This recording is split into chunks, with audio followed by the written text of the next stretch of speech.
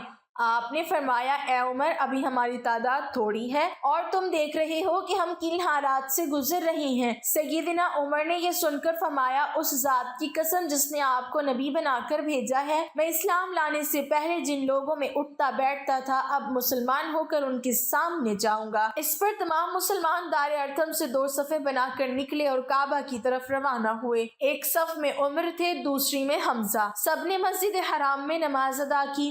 قریش نے یہ دیکھا تو طیش میں آ گئے۔ اس وقت تو کچھ نہ کہا، جب عمر تنہا نظر آئے تو ان پر حملہ کر دیا۔ انہوں نے بھی ڈٹ کر مقابلہ کیا، آخر کار پھر انہیں چھوڑ کر چلے گئے۔ یہ واقعہ نبوت کے 6 سال پیش آیا۔ ایمان لانے کے بعد 6 سال تک مکہ میں رہے یا دوسرے مسلمانوں کے ساتھ مدینہ کی طرف ہجرت کی۔ ایسے میں کفار کو مخاطب ہو کر فرمایا، میں آج مکہ سے جا رہا ہوں، کسی میں ہمت ہے تو مجھے روک کے دکھائے۔ کوئی آگے نہ آیا۔ اس طرح آپ قبا پہنچے۔ پھر نبی کریم صلی اللہ علیہ وسلم اور ابوبکر ہجرت کر کے وہاں تشریف لائے۔ مسجد قبا کی تعمیر کے بعد سب نے مدینے کا رخ کیا۔ ہجرت کے وقت سیدنا عمر فاروق کی عمر 40 سال کے قریب تھی۔ اس کے بعد وہ 23 برس اس دنیا میں رہے۔ یہ سارا زمانہ مدینے میں گزرا۔ مسجد نبوی کی تعمیر میں حصہ لیا۔ آپ صلی اللہ علیہ وسلم نے مہاجرین اور انصار میں بھائی چارہ کرایا تو عتبان بن مالک کو ان کا بھائی بنایا۔ انہوں نے اپنا نصف مکان انہیں دے دیا۔ عبداللہ بن زید نے خواب میں اذان کے الفاظ سنے۔ انہوں نے یہ الفاظ نبی کریم صلی اللہ علیہ وسلم کو سنایا تو آپ صلی اللہ علیہ وسلم نے سیدنا بلال کو حکم دیا، اذان کہیں۔ جو ہی انہوں نے اذان شروع کی، سیدنا عمر فاروق اپنی چادر گھسیٹتے ہوئے آئے اور بولے، اے اللہ کے رسول صلی اللہ علیہ وسلم، اس ذات کی قسم جس نے آپ کو نبی بنا کر بھیجا ہے، میں نے بھی بالکل یہی الفاظ خواب میں سنے ہیں۔ یہ سن کر آپ بہت خوش ہوئے۔ آج تک اذان انہی الفاظ میں دی جا رہی ہے اور قیامت تک دی جاتی رہے گی۔ ہجرت کے دوسرے سال بدر کی لڑائی پیش آئی۔ سیدنا عمر فاروق بھی اس غزوے میں شریک ہوئے۔ اس غزوہ میں انہوں نے ایک بہادر سپاہی عاص بن ہشام کو قتل کیا۔ یہ رشتے میں ان کا ماموں تھا۔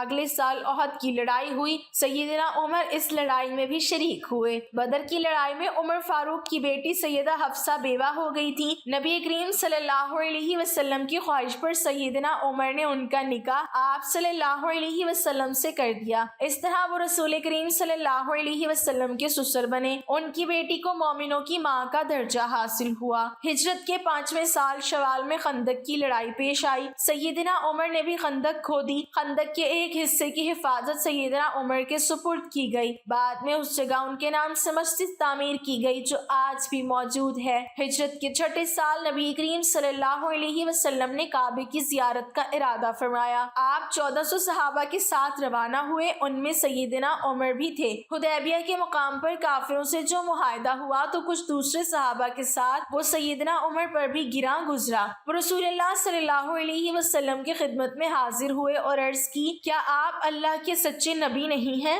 آپ نے فرمایا، یقیناً میں اللہ کا سچا نبی ہوں۔ کہا، کیا ہم حق پر اور ہمارا دشمن باطل پر نہیں ہے؟ آپ نے فرمایا، ہم حق پر اور ہمارا دشمن باطل پر ہے۔ کہا، اے اللہ کے رسول، جب ہم حق پر اور ہمارا دشمن باطل پر ہے تو پھر دب کر کیوں صلح کریں؟ آپ نے فرمایا، میں اللہ کا رسول ہوں، اللہ کے حکم کے خلاف نہیں کرتا، وہی میرا مددگار ہے۔ سیدنا عمر پھر ابوبکر صدیق کے پاس گئے اور ان سے بھی یہی کہا تو انہوں نے فرمایا اے جوان، بلا شبہ نبی کریم صلی اللہ علیہ وسلم اللہ کے رسول ہیں، وہ اپنے رب کی نافرمانی نہیں کر سکتے اور وہی ان کا ناصر و مددگار ہے، پس ان کی رکاب کو تھامے رہو، یعنی ہر معاملے میں ان کی فرما برداری کرو۔ نبی کریم صلی اللہ علیہ وسلم نے فرمایا میں اللہ کا رسول ہوں، اللہ کے حکم کے خلاف نہیں کرتا، وہی میرا مددگار ہے۔ تب جا کر سیدنا عمر کو اطمینان ہوا۔ نبی کریم صلی اللہ علیہ وسلم واپس روانہ ہوئے تو سورہ فتح نازل ہوئی۔ آپ نے سیدنا عمر کو بلا کر اللہ تعالیٰ کا یہ ارشاد سنایا کہ ہم نے آپ کو کھلی فتح عطا کی۔ ساتھ ہی آپ نے فرمایا مجھ پر آج ایسی صورت نازل ہوئی ہے جو مجھے اس دنیا سے زیادہ پیاری ہے۔ سیدنا عمر رضی اللہ تعالیٰ عنہ نے حدیبیہ کی صلح کے موقع پر جو گفتگو کی تھی وہ خلوص نیت پر مبنی تھی، پھر بھی انہیں تمام زندگی اس بات کا افسوس رہا کہ کیوں انہوں نے اس طرح کے سوال جواب کیے۔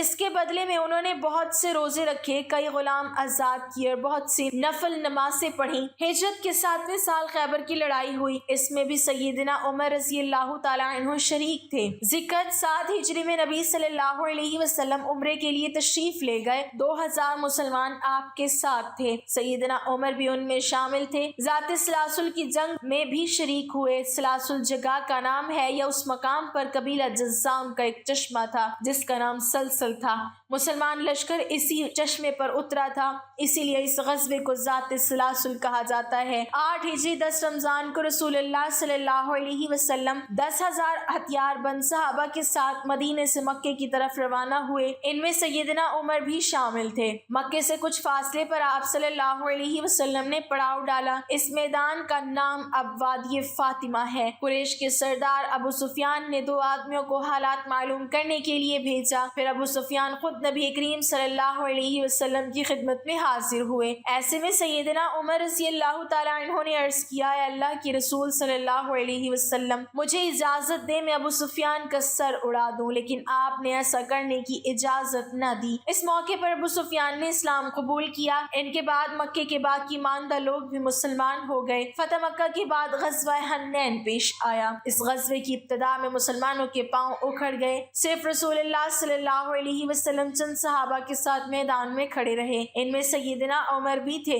پھر سیدنا عباس رضی اللہ تعالیٰ عنہ کی آواز پر مسلمان پلٹے اور کفار کو شکست دی۔ تبوک کی لڑائی کے لیے سیدنا عمر نے اپنے مال کا نصف حصہ نبی صلی اللہ علیہ وسلم کی خدمت میں پیش کیا۔ حجۃ الوداع کے موقع پر بھی سیدنا عمر ساتھ تھے۔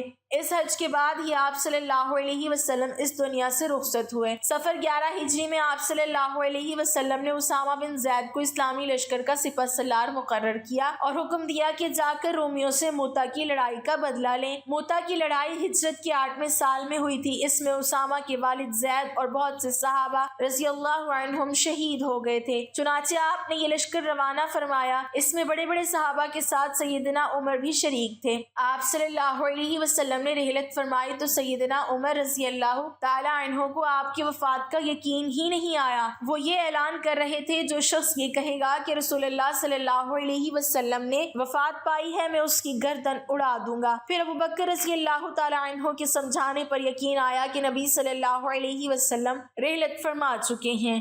آپ صلی اللہ علیہ وسلم کی وفات کے بعد خلافت کے مسئلے پر مسلمانوں میں اختلاف پیدا ہوا، تو اس موقع پر سیدنا عمر نے ابو بکر رضی اللہ تعالیٰ عنہ کا نام خلافت کے لیے سب کے سامنے رکھا، سبھی نے اس سے التفات کیا۔ ابو بکر کے بارے میں سیدنا عمر کے الفاظ یہ ہیں: ابو بکر رسول اللہ صلی اللہ علیہ وسلم کے صحابی ہیں، غار کے ساتھی ہیں، یہ تمام مسلمانوں سے زیادہ تمہارے معاملات کے والی ہونے کے حقدار ہیں۔ اللہ پاک ہمیں دین کی مکمل سمجھ نصیب فرمائے اور ہمارا خاتمہ ایمان پر فرمائے، آمین۔ ناظرین، کمنٹ باکس میں اللہ تعالیٰ کے 99 ناموں میں سے ایک نام ضرور ٹائپ کریں۔